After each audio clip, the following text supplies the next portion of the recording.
Tonight, 7 News on your side, taking a closer look at what could happen to city services if the D.C. budget is not restored. The district could lose more than $1 billion. The cut was part of a bill Congress passed, and now lawmakers are working on restoring the funding in a separate bill. Christian Flores is following the money and what would happen to city services if this bill doesn't pass. With this bill, essentially what is happening is they're defunding the police, fire, EMS, and 911, and other important agencies that make the difference between life and death in the city. Public safety watchdog Dave Statter with this dire warning after Congress approved a spending bill that averted a government shutdown, but also cut more than $1 billion from the D.C. budget.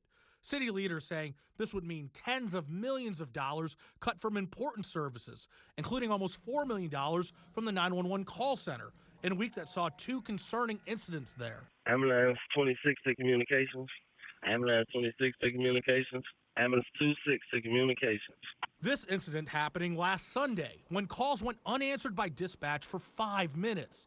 Days later, 911 officials reporting a 12-minute interference issue caused by another building's antenna, but stating this did not lead to a loss of service. Taking this money away will make it worse. It will impact 911. They won't have the money to hire people probably. They likely won't have the money for all the overtime that's necessary to keep those seats filled 24/7. As it stands now, D.C. is still short $1 billion, but lawmakers are now considering a standalone bill to restore funding to the nation's capital.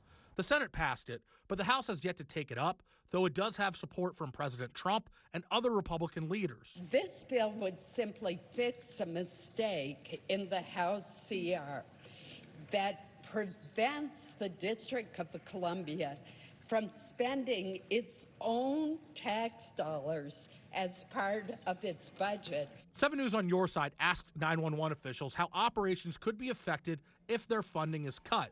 But they deferred to Mayor Bowser's statement, saying she remains hopeful this issue will be fixed.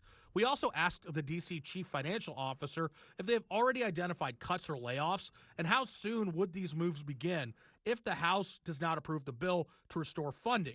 A spokesperson said, quote, "There's no need to take immediate action. However, we are prepared to work with the mayor and council to take the necessary steps if the final bill is not approved." The people that are going to suffer when they take money away from OUC is the public. Ultimately, they're the ones that hurt when 911 isn't operating properly. The House is expected to return to the floor on Tuesday.